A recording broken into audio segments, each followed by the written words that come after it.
السلام عليكم. ازيكم يا بنات؟ عاملين ايه؟ يا رب تكونوا بألف خير. النهاردة فيديو جديد. فيديو النهاردة مشتريات بسيطة كده وخفيفة. قلت اشاركها معاكم واوريها لكم. يلا بينا نبدأ الفيديو عشان ما اطولش عليكم.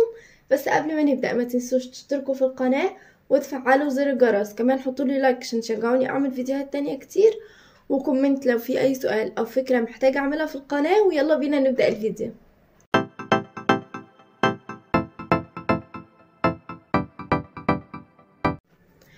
طيب، اول حاجه يا بنات انا جبت الحاجات اللطيفه دي. بصوا يا بنات، انا جبت المخمريه دي، كانت عجباني جدا جدا يعني، من محل اسمه كوزمو. بصوا المخمريه دي انا كنت شفتها قبل كده في السعوديه، في الامارات، حاجه كده، وانا عشقتها فعلا. انا بحب النوع ده عموما، النوع ده من الفريدة، فانا بحبها جدا. انا جبتها يا بنات، هو ده كده شكلها. اكيد في ناس كتير منكم عارفاها، يعني هو ده كده شكلها عسول. ليها كده العلامة المائية بتاعتها دي بتتفتح، بس انا هفتحها من الناحية دي. ماشي، وبعدين بتشيلي الغطا ده، بتشيليه كده بالشكل ده، وبتبتدي تستخدميها. بصوا يعني حرفيا نقطة منها بتعمل جزء كبير. بصوا، وخطيرة خطيرة خطيرة. الريحة بتاعتها تحفة. مش عارفة هي ظاهرة عندكم ولا ايه؟ اهي بصوا، الريحة بتاعتها حلوة قوي قوي قوي. انا ما شفتها بصراحة. انا عندي مخمريات كتير وبرفيوم وحاجات كتير يعني، بس قلت بقى ايه اللي هو لا، لما البودي سبلاش والبودي لوشن والحاجات دي، قلت شوية كده يعني شهر كده قبل الفرح بالظبط، وان شاء الله اجيب باقي الحاجات دي. بس المخمريات والعطور والحاجات دي ما بيحصلهاش اي حاجة، فانا جبتها حلوة جدا جدا. دي اسمها عش.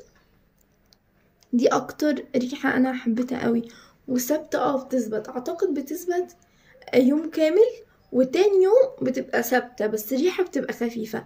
دي تجربتي معاها يعني. انا فعلا حطيتها زي كده دلوقتي، حاجة بسيطة قوي دي، ما زودتش. مش عارفة لو زودت الكمية هتثبت اكتر ولا لأ، بس يعني دي كانت تجربتي معاها. حطيت فيها نفس البامب اللي انا حطيتها معاكم، وسبتها لحد تاني يوم بروح شغلي وبخرج وكل حاجة يومي عادي، وبغلب كده واشم ايديا. فهي بصراحة حلوة قوي، والريحة دي تحفة تحفة تحفة، عجبتني قوي. جبتها يا بنات، دي سعرها 160 جنيه، وهنا مكتوب عليها اكسباير، بس هي مش هيحصلها حاجة ان شاء الله. برضو ان شاء الله سنة 26 ربنا يدينا ويديكم طول العمر. فهي حلوة جدا. وده كده المحل اللي انا جبت منه، اسمه كوزمو. المحل ده خطير، وفي حاجات اوريجينال وحاجات يعني ممكن يكون بقالك كتير قوي بتدوري عليها. بصراحة عجبني قوي لما دخلت، عنده حاجات كتير حلوة، فانا جبتها يعني. تمام. وجبت الليفة الكوري دي، جبت منها 2. واحدة بجربها اعمل لكم عليها ريفيو، برضو جبتها بينك. وجبت دي عشان لما اعمل الفيديو كده ابقى اوريها لكم. دي بقى هشيلها في جهازي، فجبتها. دي يا بنات كان سعرها 25 باين تقريبا، يعني حوالي 25 جنيه، فجبتها. وجبت اللوفز ده، نفس فكرة الشراب السيليكون. وبرضو انا جايبة منه واحد فوشيا، برضو ده فوشيا. جبته نفس اللون، بس واحد انا بستخدمه واعمل لكم عنه ريفيو زي الشراب. ده هو ده كده شكله، برضو جبته. ده هشيله بقى في جهازي. حلو قوي لو هتعملي بوتيكيه، لو هتحطي كريم كده، خصوصا داخلين على الشتا، فهيبقى خطير يعني. فجبته. وده يا بنات كان سعره 110 تقريبا، نفس سعر الشراب يعني.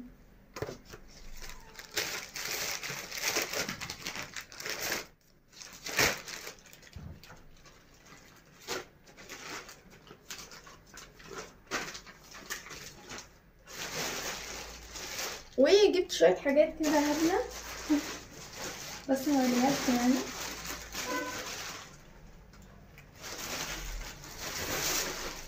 بصوا يا بنات، انا جبت دي، شايفه باينه عندكم ولا لا؟ اهي، هو ده كده شكلها اهي، هو ده كده شكلها. دي بقى بتعملي بيها ايه؟ بتنضفي بيها الانتريه.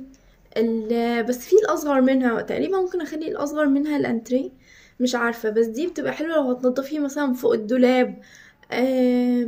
المطبخ اعتقد خلاص بقى المطبخ دلوقتي عالي وبيعملوا حد الحيطه، فمش عارفه يعني. بس اللي هو الاماكن اللي صعب توصلي لها بايدك او بدراعك، زي فوق الدولاب، مش عارفه، الشيش، ال الاماكن دي. بصي يا بنات، وده كده شكلها نوعها حلو قوي بصراحه وعجبني. وده شكل الايد بتاعها. وكمان بتعملي كده وبتطول اكتر، يعني بتبقى ما شاء الله طويله جدا جدا جدا. وده كده بيبقى شكلها. فهي حلوه قوي وحسيتها كده خطيره يعني. فجبتها بصراحه. ودي سعرها كان 45 جنيه. واضح ان هي سعر قديم يعني.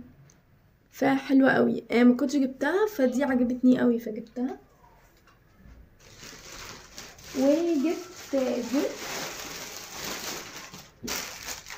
دي اللي هي بقى اهي، بتنضفي بقى بيها الحيطان وكده، تلمعي اي حاجة كده على الحيطة او كده.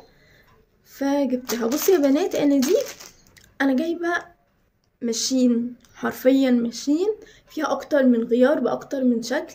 هي بتشتغل كمان بالكهرباء بالشحن، وبتنضف السيراميك وكل حاجة. بس دي انا شايلاها مع الاجهزة، وبتحط لها سائل وبتحط لها ميه، وبتنضفي الحيطان تنظيف. بتقعد تلف كده الفرشه، والفرشه بتاعتها عامله زي بتاعه ال السجاد، بس انعم شويه. وبتنضف الحيطه وكده، وتقعد تلف وحاجات. وليها اكتر من غيار، وليها غيار كده للاركان الرفيعه بتاعه الحيطه، وحاجات كتير. هعمل لكم عنها ريفيو، لو لقيت صورتها هسيب لكم صورتها في الفيديو عشان تحاولوا تفهموني. بس يعني صحابي وكده، واللي بنزل اشتري معاهم وبجهز معاهم وكده، يعني قالوا لي هاتيها دي، لا غنى عنها برضو. وليها غيارات كده غير بقى بتاعه الكهرباء والكلام ده، لو مستعجله، لو في حاجه مش طايلاها كده. فدي حلوه. يعني مش عارفه افتحها لكم ولا ايه. والغيار ده اللي هو الابيض ده بيتشال من الناحيتين وبتستخدميها عادي. بس فانا جبتها يعني، اللي هي دي. وهي اصلا كده اللي هي بصوا يعني تفضل تلف كده، بتلف كده في كل الاتجاهات عشان تسهل عليكي لو انتي بتعملي اي حاجة على الحيطة او كده، فتتحرك معاكي. فانا جبتها. و برضو بتطول خالص بقى. دي طبعا بتطول لحد السقف، فانا مش عارف، او يعني حاولة اوريكم طولها. بس هي طويلة قوي ازاي، طويلة جدا يعني.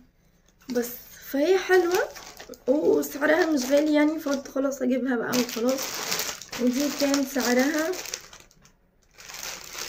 بصوا 55 جنيه، فجبتها برضو.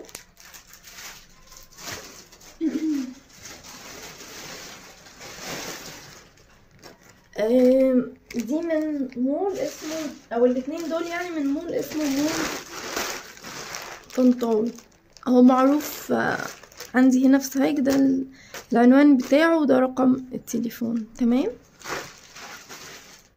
وجبت من محل اسمه فاميكا هوم، انا بحبه جدا برضو، جايبه منه حاجات كتير. جبت منه برضو شويه حاجات هبله كده صغننه. الفرشه دي او الليفه دي اسفه، اللي هي بتاعه الجرانيت والتيفال وكده. فجبتها. وبصراحه يعني مش عارفه ليه جبت واحده، المفروض اجيب 6 او كده، بس هي مكانش فيها غير 2. فانا يعني منها غير 2، فانا اخدت واحده، وصاحبتي اخدت واحده، فجبتها. وجبت الزرعه الكيوت دي علشان انتوا عارفين ان انا بعمل اللي هي بتاعت ايكيا دي على فكرة. بس هما يعني بيجيبوها عادي من ايكيا وبيبيعوها عادي عندهم في المحل. المهم فجبتها. انتوا عارفين بقى ان انا بعمل ديكور كده معين للمطبخ وحركات، فجايبه صواني الخوص. من تفكيري يعني هحط صينيه خوص وهحط فيها الاتنين الزياتة، وهحط دي كده قدام ما يبقى شكلها عسول. فهي صغننة وانا محتاجة ان هي تكون صغننة يعني عشان يبقى شكلها حلو معاهم. فجبتها، دي سعرها كان 16 جنيه يا بنات، ودي سعرها 15 جنيه. وجبت القطوطة الصغنطوطة دي، وبعد ما جبتها اكتشفت ان ماما جايبالي واحدة، ودي كان سعرها حوالي 15 جنيه بس. دي كده يا بنات كل المشتريات بتاعتي، كل الحاجات اللي انا جبتها الفترة دي. حبيت اشاركها معاكم. زي ما انتم شايفين كده انا بنزل اجيب حاجات خفيفة ولطيفة. في حاجات برضو مهمة بس مش اساسية يعني، بس مهمة. لسه بدور عليها، عايزة حاجات معينة بعينها كده عجباني وعايزة اجيبها ونفسي فيها وكده، بس ما لقيتهاش وكده، مش لاقياها يعني، فمستنية ادور عليها كويس واجيبها ان شاء الله. اشوفكم ان شاء الله في فيديو جديد. قولوا لي رايكم في الحاجات، ولو في اي حاجه مميزه حابين تنصحوني اجيبها او كده قولوا لي عليها. وبس كده يا بنات، كده فيديو خلص. اشوفكم ان شاء الله في فيديو جديد، هتوحشوني جدا. باي باي.